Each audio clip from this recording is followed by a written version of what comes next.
our priorities, what is the highest and best use of your time right now?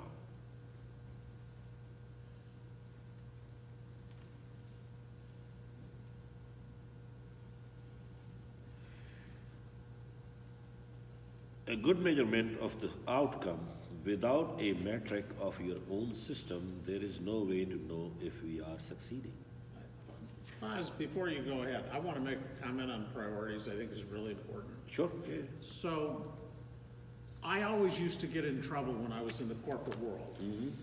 Because management would always come on, they constantly would come with new things that they would want done. And I would always say, what are we going to take off the list? Because we have too many things on the list right now, and I'm happy to do what you don't want. Yeah. But strategy is about choosing what not to do as well as what to do. And so the key thing about aligning your priorities is that you can't do everything, and there's critically important to choose what not to do, as well as the attraction of the new thing of what to do. Yeah. And I have found that when you can focus on at most 2 or 3 things in your life at one point, Yeah. that's about all that you can handle. And if you're trying to do 7 or 8 things, Yeah. you're not going to have success in any of them. Yes. But there are times in my life when I choose to make one thing a priority, and that's really all I focus on and think about.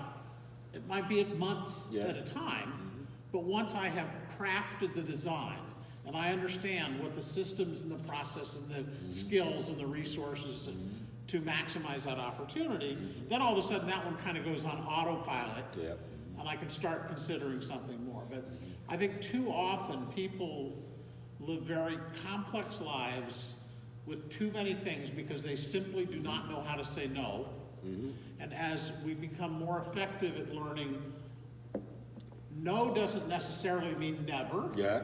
It just means not right now, right now. because something else is more important. Of course. Yeah. And I think that's a critical aspect of life design. And I just wanted to. No, that's So great. do you find like once you focus on one thing rather than 2 or 3 things, it's more effective than doing 2 or 3 things? I am a firm believer that multitasking is a myth. That you are less productive anytime you're trying to juggle 3 things at one time.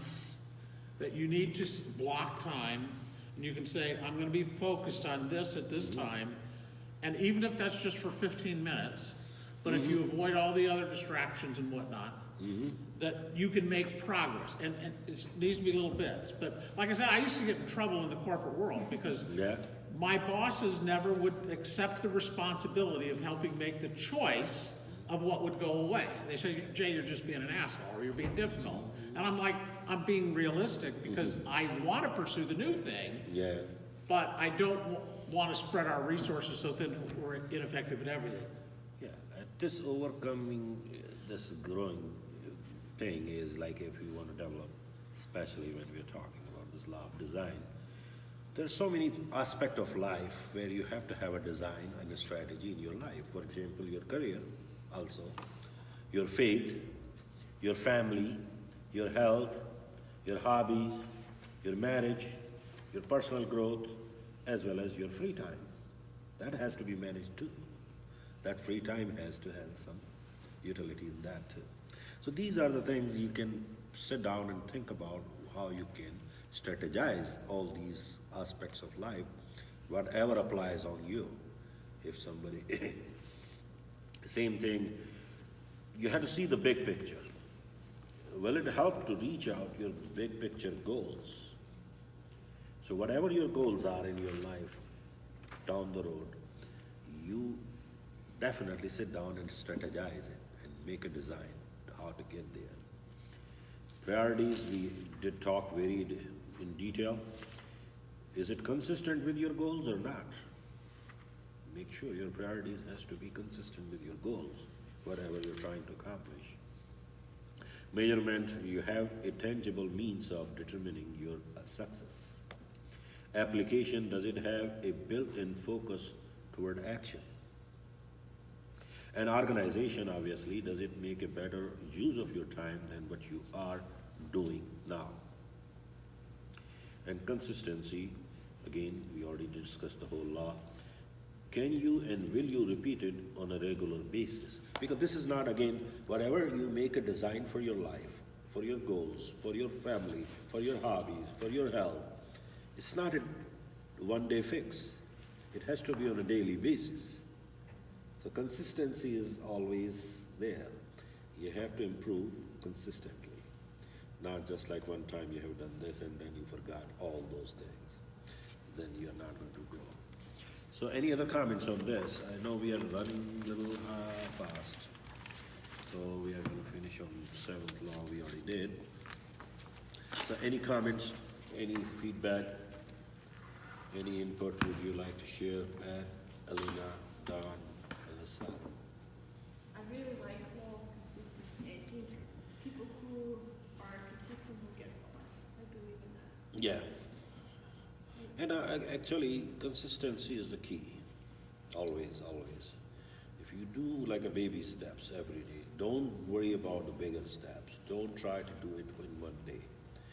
And there's a whole book John wrote, it's called Law of Five, if you have read that you have a saw and you have a tree in your backyard. You get out every morning and just do 5 times, all right? What's going to happen? The tree is going to fall. It may take 1 month, it may take 6 months, it may take 1 year. It depends on the size of the tree. But you're doing 5 times, that's it. So you're not overexerting. But you have to do every day. Darren Hardy, who used to be the editor of Success Magazine, Yes. wrote a book called The Compounding Effect. Yeah. And the whole principle of that book Yes. is that small, repeated, you make small incremental steps, Yeah. and when one can build upon the next, can build upon the next, you get an exponential rate of change, Yeah. growth. And that supports the idea. Yeah, like John already told in this book, that's the only one thing he has a quality in his life is consistency. People think his life is so jazzy or sexy because it's a big name. No. Yeah, just consistently, he's been doing the same thing for 42 years, He 45 writes. years. He writes and he He communicates. wakes up at 5 o'clock, he writes 4 or 5 hours in the morning, then he files, he asks questions, and all these habits. So, but he does every day, not any day, it's every day, regardless. Wherever he is, whatever he's doing, but he does the same thing. So my point is, if you do the same thing, if you make those habits, it's going to take a while. I mean, first of all, like myself, I'm not an early morning person, but now I am. I was, just like I told you, I used to hang out till midnight in the bars. So what my chances are? But now I don't. I wake up at 5 o'clock, and 5:30 I'm reading something. And probably by 6:30 I always read something, at least an hour, and I file my few things, whatever I had to do. And then I get ready to go my office. And then I have every day my target, I have to make 5 phone calls. I have to send 5 emails, and I have to post something new on my Facebook or LinkedIn. Something I'm going to put one thing new, so people can be. If every day you make an action to Yeah. impact your business for Yes. growth, So you'll have plenty of growth. Yeah, so I do for this JMT, means John Maxwell team thing, 5 emails and 5 phone calls. I call people and set up an appointment that I want to do a 1 hour lunch and learn meeting with you guys. You just order lunch, I'll come and speak 45 minutes or an hour free. And at the end, I'm going to have one question with all your audiences. If they think it's worthwhile, then we will sit down and talk for the future.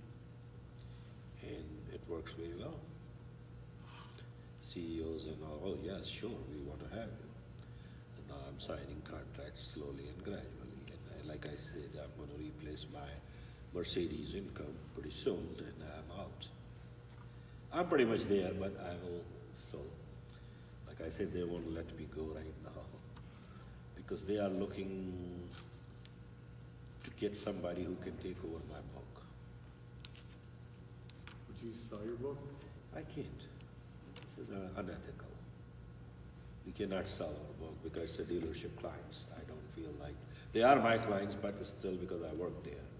So it doesn't make any sense, unless I'm in the business. If I'm going somewhere else, then I have a little bit like leeway to bring my customer to somewhere else. But if I'm not going to sell cars, why I have to keep them? So the only thing I'm pulling all the cream out of that means all the CEOs and COOs to get my this business. And I'm contacting them for this, not for the cars. And I'm getting a good response. Yeah. Thank you, Jay. I appreciate it. So, yeah, I mean, that's how you can develop. Because all these corporate people, upper management people. See you next week. So, yeah, you can develop that. So, I mean, it's just a transition phase right now. It's not easy transition for me. I mean, I feel bad and I feel good both ways. I'm enjoying the journey. I'm going to take a little hit, maybe for a little time, but that's okay. But now I'm doing what I love rather than I was just pushing myself. Selling is a good thing. I mean, I don't know if you enjoy it or not. I did. Selling is fun, really is fun to me. And I'm going to miss that because I'm going to really miss that part. You know, but again, I mean, it's a How time. long did you do it total? 1996. That's 21 years, 22. 22 years, yeah, I did selling. Very successful, really. That's a good part. I enjoyed it. Now, how do you read books to improve yourself to become the top seller? No, this is just yeah, I'm always a little bit creative. I can say that way. I'm a little bit creative. Don't take me. I'm not a rocket scientist. But I'm a little bit creative to find, like my book, which is coming out, you know, my title is Find Your Nose. That's my book is. You finished it already? Oh yeah, it's already been done. I'm just ready. I'm working with the publishers now for the right timing before I quit the job so I can go for the tour to sign, and I have a game plan how I'm going to market it, and in 60 days I have to sell 10,000 books to become a bestseller. So all those strategies I'm putting together, and I will. That's my game plan is. So that is you will see my whole story in that. Okay. But I can tell you, you are a friend. I always find some way which nobody thought about. And people say, how the heck you...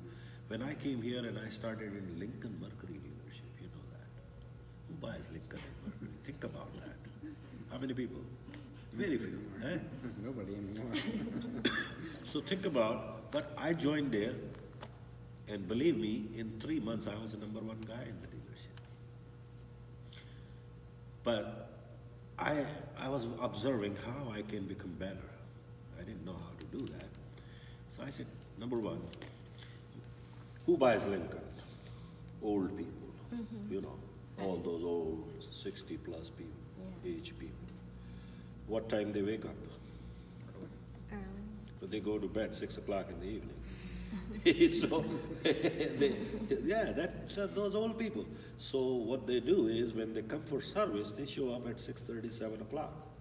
So they can have a free cup of coffee there. And in those days, they had a newspaper. They didn't know how to operate these. We didn't have cell phones or anything. So they wanted to read the free newspaper and free coffee. And our dealership used to open for sales at 9, but service used to open at 7:30. So I start going at 8 o'clock. All right? Now, 8 o'clock, sales department is closed. I'm sitting in service waiting area. I'm also having my free coffee there. And I'm talking with these old guys. And I said, oh, you have to upgrade your car. Your car is 10-year-old.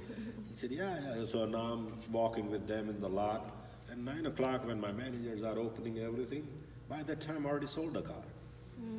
The guy is sitting at my desk, 9 o'clock walking